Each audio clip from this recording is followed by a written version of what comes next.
کہ حضور ایک دفعہ کہیں نکل گئے مکے سے باہر، مختلف وادیاں ہیں، پہاڑ ہیں، پہاڑوں کے مابین ایک وادی میں آپ نے دیکھا وہ قبیلہ آ کر پڑاؤ ڈالے ہوئے، انتہائی مفروق الحال، بھوک کی وجہ سے جسم سوکھ کر کانٹے ہوئے، تن پر کپڑے نہیں، حالت دیکھ کر آپ آئے انتہائی ملول اور غمگین ہو کر، گھر میں آ کر چادر لے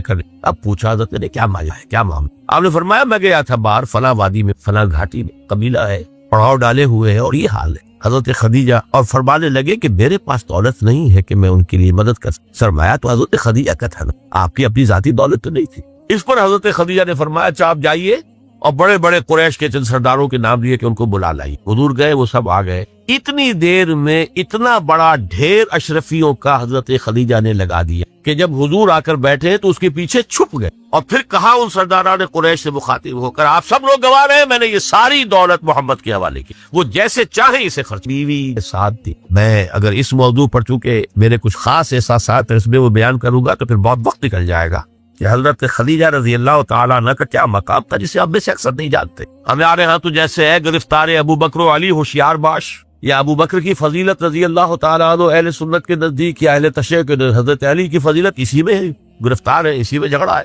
اسی طرح عائشہ اور فاطمہ کا جھگڑا ہے۔ ایک گروہ ہے کہ جو حضرت عائشہ رضی اللہ تعالیٰ عنہ کو بہت بلند کرتا ہے، اونچا رکھتا ہے، دوسرا گروہ ہے جو حضرت فاطمہ رضی اللہ تعالیٰ عنہ۔ لیکن یہ کہ حضرت خدیجہ الکبریٰ کا ذکر نہیں ملتا، بہت کم ملتا۔ بلکہ میں نے جب ابھی شاید 2-3 سال ہوئے ہیں جب میں گیا تھا ایران کے، اور وہاں کے اچھے مشاہدات میں سے تہران کے ایک یہ بھی تھا کہ انہیں خالص خواتین کی یونیورسٹی، اس کا نام رکھا الجامعۃ الزہراء، حضرت فاطمہ رضی اللہ تعالی عنہا کے نام پر۔ تو جب ایک ملاقات میں ان کا وہ ٹاپ کا سٹاف وغیرہ جمع تھا، میں نے کہا کاش آپ نے اس کا نام جامعۃ الخدیجۃ الکبریٰ رکھا ہو تو چونکے۔ میں نے کہا دیکھیے یہ سنیوں اور شیعوں کے مابین مدرسۃ العائشہ للبنات، یعنی جو بھی کوئی رکھے گا یہاں پہ مدرسہ بنائے گا سنیوں میں سے، خاص طور پر اہل حدیث جنہیں عرف عام میں وہابی کہتے ہیں، وہ حضرت عائشہ کے نام پر بچیوں کے لیے مدرسہ حضرت عائشہ، شیعہ ہوں گے تو حضرت فاطمہ زہرا کے نام۔ لیکن حضرت فاطمہ کی والدہ حضرت خدیجہ جو صدیقۃ الکبریٰ ہیں، ان کے نام کے ساتھ کبریٰ اس لیے جمع ہوا، صدیق اکبر،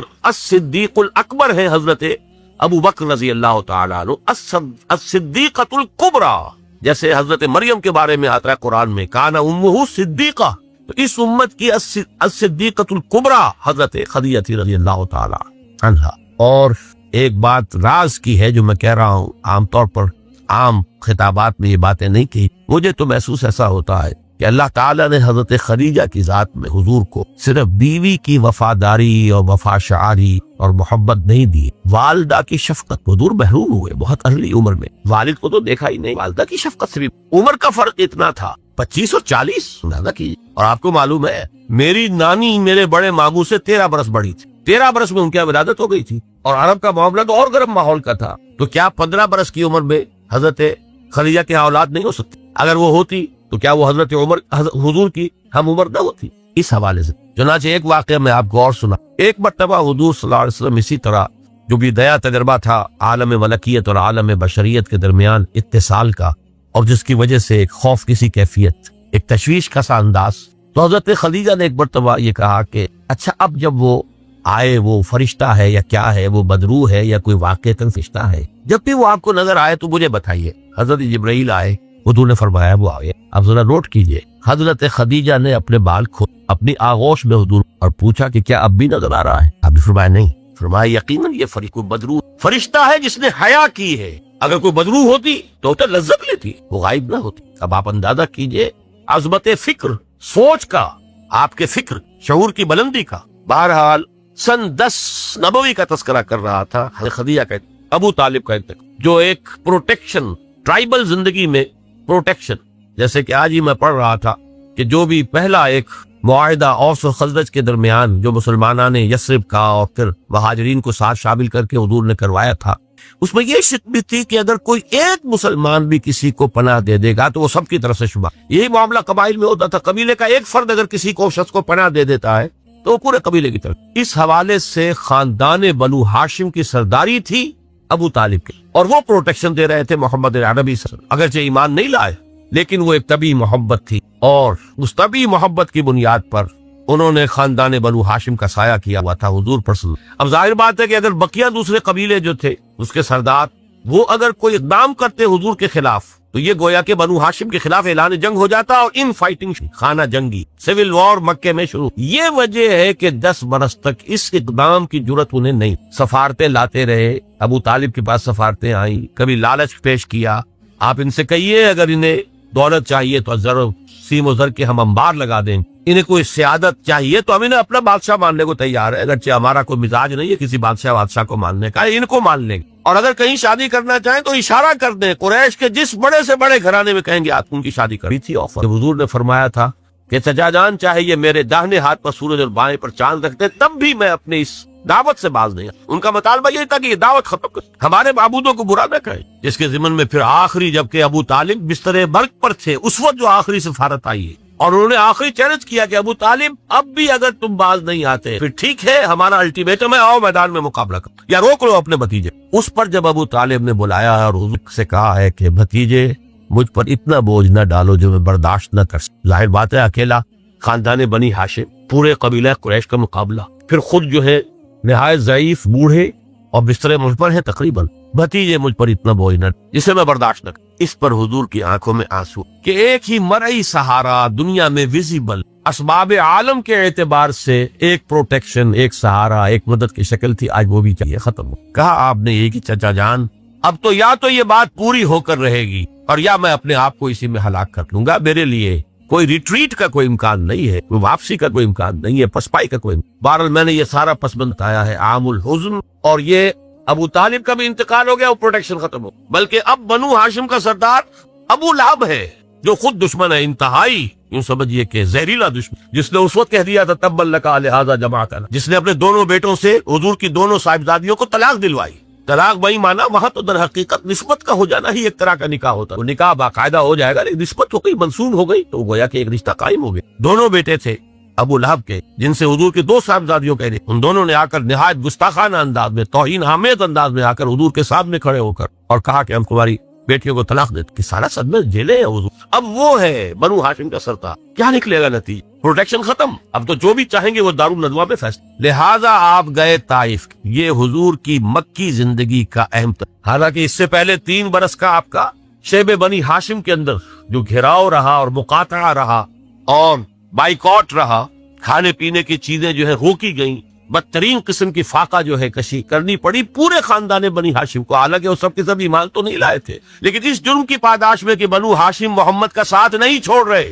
لہذا اس پورے خاندان کو جو ہے اس کے ساتھ بائیکاٹ ہوگا, اور بائیکاٹ کے نتیجے میں بنو ہاشم کا پورا خاندان شیب بنی ہاشم میں, اور جس کو شیب ابی طالب بھی کہتے ہیں, 3 برس تک محصور کوئی چیز کھانے کے لیے نہیں. کوئی اللہ کا بندہ حکیم ابن حزام جیسے شخصیتیں, بنیادی طور پر نیک شخص, وہ کہیں پہاڑ کی چوٹی پر چڑھ کر نہیں, ورنہ جو وادی ہے اس کے دونوں سروں کے اوپر پہرے ہیں, کوئی جا ہی نہیں سکتا. اب پہاڑ کراس کرے اتر کے کوئی شہد دے آئے, اس لیے کہ وہ بہت قریبی عزیز سے حضرت خدیجہ کے رضی اللہ تعالیٰ عنہ, تو اپنی ان رشتہ داری کا بھی وہ کچھ لا رکھتے, کبھی لے آئے تو لے, ورنہ وہ وقت بھی آیا ہے کہ بنو ہاشم کے پھول جیسے بچے بلک رہے ہیں, کھانے کو کچھ نہیں ہے, کچھ نہیں ہے سوائے اس کے کہ سوکھے چمڑے ابال کر ان کا پانی ان کے حلق پر. لیکن اس کو بھی میں سخت ترین نہیں کہتا, حضور صلی اللہ علیہ وسلم کے لیے ذاتی طور پر جو سخت ترین مرحلہ آیا ہے وہ یوم طائف کا, جس کی ایک گواہی حضور کے اپنے قول میں کہ حضرت عائشہ نے ایک مرتبہ پوچھا رضی اللہ تعالی عنہا کہ کیا آپ پر یوم احد سے بھی زیادہ کوئی سخت دن گزرا؟ ان کے ہوش میں ظاہر بات ہے یوم احد حضور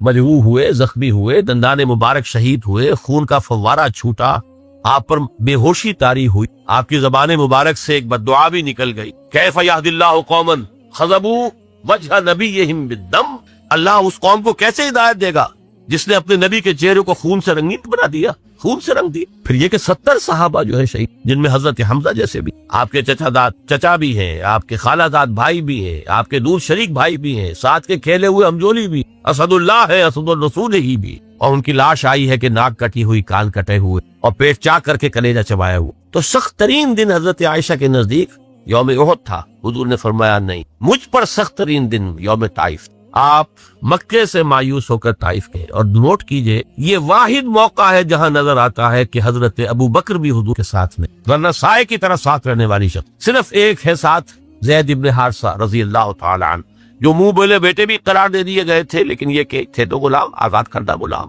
مولا تھے حضور, وہ ساتھ ہیں. آپ نے عام راستہ اختیار نہیں کیا جو کہ آسان راستہ ہے, سیل کا راستہ اب بھی ہے. طائف کے 2 راستے, مکے سے طائف جائے 2 راستے, ایک طریق السیل کہلاتا ہے، ایک طریق الجبل کہلاتا ہے۔ پہاڑی راستہ جو ہے انتہائی دشوار گزار، انتہائی، آج بھی آپ جب جائیں وہاں پر تو معلوم ہوتا ہے کیسے ان لوگوں نے سڑک بنا، نہایت دشوار گزار۔ لیکن اب تو بہرحال وہ بہت عمدہ سڑک بنی ہوئی۔ حضور کے زمانے میں سڑک کہاں تھی؟ کس سختی کو جھیل کر اس طریق الجبل کو آپ نے اختیار کیا، اس لیے کہ عام آمد و رفت کا راستہ جہاں تھا وہاں تو خطرہ تھا کہ فوراً حملہ ہو جائے، کیونکہ غالباً دارالندوا میں یہ فیصلہ ہو چکا کہ اب قتل کر دو محمد کو، ختم ہوا، ابو طالب گیا، اب کوئی ہمیں اندیشہ نہیں ہے کہ کوئی ان فائٹنگ ہو جائے گی، کوئی جو ہے سول وار ہو جائے گی۔ لہٰذا اس لیے آپ اوائڈ کر رہے ہیں اس راستے کو جس پر آمد و رفت عام ہے، وہ دشوار گزار راستے سے ہو کر طائف پہنچ، وہاں کے 3 سرداروں کے پاس جا کر اپنی دعوت کی، اس امید میں کہ اگر ان میں سے کوئی ایک بھی دعوت قبول کر لے، اس پر ایمان لے آئے تو میں یہاں منتقل ہو جاؤں، یہ میرا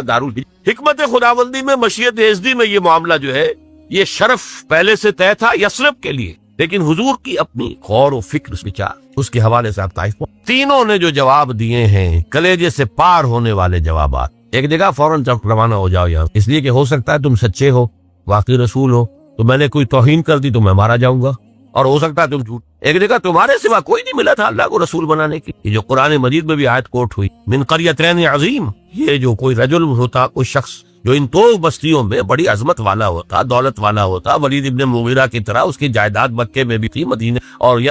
طائف میں بھی ہوتی، تو ایسا شخص نہیں ملا تھا اللہ کو کوئی نبی بنانے کی۔ تم جیسا یتیم مفلوق الحال، جس کا اپنا کوئی سرمایہ تھا ہی نہیں، جس کے لیے سرمایہ بھی اگر کوئی تھا تو بیوی کا تھا، وہ اللہ نے۔ بہرحال آپ ان سے مایوس ہو کر روانہ ہونے لگے تو اشارہ کر دیا، جنہیں اسٹریٹ ارچنز آپ کہتے، یہ چھوکرے گلیوں کے ہمارا، کہ ذرا ان کی خبر لو۔ انہوں نے پتھراؤ شروع۔ اب ظاہر بات ہے کہ حضرت زید ابن حارثہ اگر وہ سامنے سے آ کر حضور کو شیلڈ کرتے ہیں، وہ پیچھے پتھراؤ کرتے سے، وہ پیچھے جاتے تو سامنے سے پتھر آ رہا، تاک تاک کر ٹخنے کی ہڈی نشانہ بنا کر، اور یہ کہ اس سے جو خون بہ رہا وہ جا کر نالین کے اندر جم گیا ہے۔ وہاں سے پھر ذرا آپ نکلے ہیں، ایک جگہ ٹھہرے، زیادہ تفصیل میں نہیں میں جا رہا، لیکن خاص طور پر یہ نوٹ کرا دینا چاہتا کہ حضور کی زبان مبارک پر فریاد، اللہم الیک اشکو ضعف قوتی وقلت حیلتی وہوانی، اے اللہ تیری ہی جناب میں فریاد کرتا ہوں اپنی قوت کی، اپنے وسائل کی، اور لوگوں کے سامنے جو رسوائی ہو رہی ہے،